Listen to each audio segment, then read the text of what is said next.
Last week, Norway and Iceland became the first non-EU countries to join the EU Space-Based Satellite Communications Initiative, IRIS², which aims to provide secure, high-speed broadband connections to the EU, European governments, private companies and citizens, and to offer an alternative to the American service Starlink, owned by Elon Musk's SpaceX. Under current plans, the EU aims for IRIS² to be fully operational by 2029, with a constellation of 290 satellites forming a secure backbone for European communications. So, in this video, we'll explain the EU's planned new satellite constellation, and why it's creating an alternative to Elon Musk's Starlink.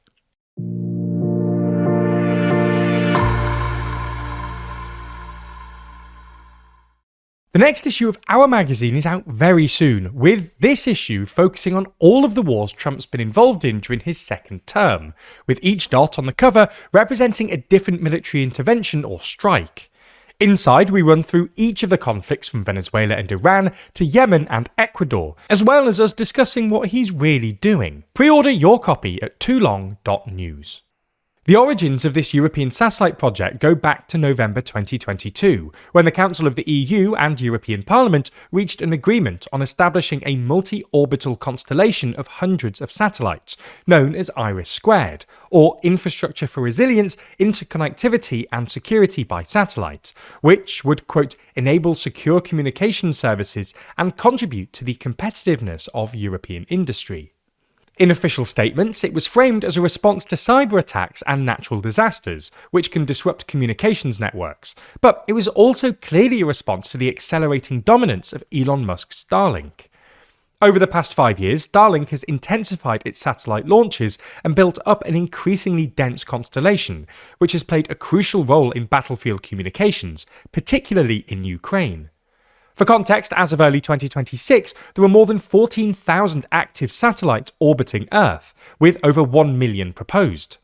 The US firm Starlink, owned by Musk's company SpaceX, is a so-called mega constellation of more than 10,000 satellites, making up around 2/3 of all satellites in low Earth orbit, the area extending up to 2,000 kilometers above Earth.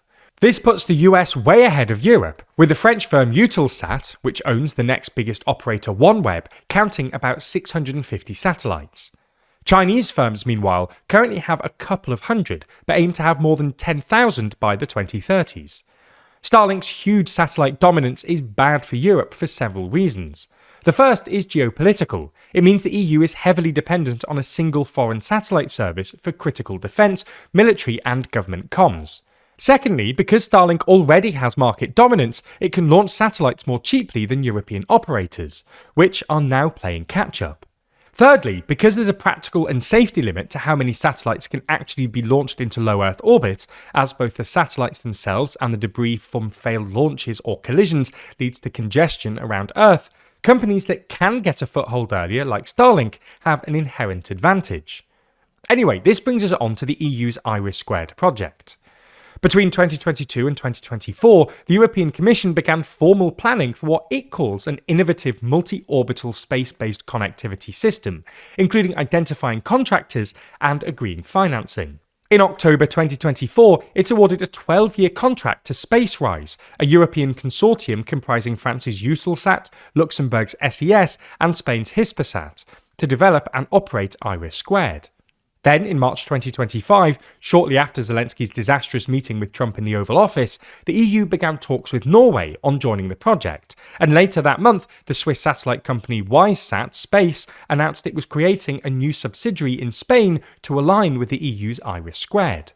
In July, Iceland also concluded talks to participate, and the EU's Defence Commissioner Andreas Kubilius suggested the UK and Ukraine could join too, although neither country has held talks on joining IRIS² yet. Meanwhile, in late June, the EU also launched the EU Space Act, a proposal to integrate space capabilities across the bloc, which aims to create a single market for space activities and make it easier for companies to operate across borders. Similar to the EU's push for defence integration, this has caused some controversy, as member states are reluctant to hand over national space control, given its military applications to the EU. Moreover, some US figures have criticised the proposal for its regulatory burdens, with the State Department's Deputy Head of Space Affairs saying it goes in a backwards direction. Anyway, last week, Norway and Iceland signed formal IRIS² participation agreements in Brussels, contributing about €40 million and €3 million respectively for 2026-2027. SpaceRise, meanwhile, has narrowed down the choice of prime manufacturing contractor to either France's Airbus or Belgium's Aerospace Lab, with a final decision expected later this year. So, what's IRIS² actually trying to achieve? Well, the initiative basically has three interrelated aims. 1. To offer a secure, sovereign European satellite system. 2. To reduce dependence on the American firm SpaceX. And 3. To support European strategic autonomy more broadly. On the first point, IRIS²'s main aim is to be a sovereign, European-owned satellite constellation, which Kubilius has described as a sovereign military cloud. While the EU only plans to launch 290 satellites by 2030, a tiny number compared to Starlink's 10,000, IRIS² isn't intended to be commercially competitive, but rather a minimal viable product that prioritizes secure connectivity over volume. However, like many other EU-wide defence initiatives, IRIS² faces political and industrial hurdles due to national competition, particularly over contracts, which could significantly delay the project or threaten its long-term viability. The second aim is reducing Europe's dependence on the American firm SpaceX, with Ukraine being an obvious example.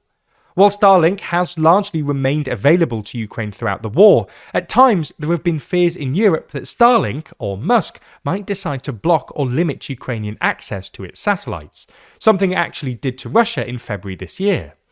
For context, after Russia's 2022 invasion of Ukraine, SpaceX provided Ukraine with thousands of Starlink terminals, and there are now around 50,000 deployed in total across Ukraine. Initially, Russia tried to jam and disrupt them, but failed, so instead began using Starlink terminals itself, evading US sanctions by reportedly obtaining the terminals via Russian firms which had bought them from intermediaries in third countries. As such, there was mounting international pressure on SpaceX to cut off Russia's unauthorized access to Starlink, and on the 1st of February, SpaceX launched a new verification system that limited service only to a whitelist of authorized terminals. This cut off Russia's access to Starlink and caused a military communications crisis, which has, in turn, reportedly reduced the effectiveness of Russia's drone strikes, and is apparently one of the reasons Ukraine has been able to make battlefield advances this spring. While blocking Russia's Starlink access has been a boon for Ukraine, it's also revealed the enormous dominance this single American company has over battlefield communications, hence the urgent desire for a European alternative. The final point is that IRIS² is part of Europe's ongoing push to build strategic autonomy. In other words, to develop and control its own sovereign services. Relying so heavily on foreign providers, especially in critical areas like satellite comms, creates strategic risks where non-EU companies could switch off or block European access at will, or by the order of their government. As such, the EU is trying to nurture European alternatives in a range of critical areas like digital payment providers, messaging apps, and satellites, to reduce its dependence on America. As I mentioned, the next issue of Too Long is out very soon, and if you subscribe using promo code SUMMER26 at checkout, you'll get 20% off every copy as long as you stay subscribed, plus an additional £3 off your first copy. It's not just Trump's wars and conflicts though. The summer issue of Too Long contains news from each region, including pieces from elections around the world, including the UK, Bulgaria, Hungary, Slovenia and Denmark, a piece on if we're heading into a new world war, the Euro's missing members, an update on what's happening following the Gen Z protests of last year, as well as a rundown of Trump's continued threat towards Greenland.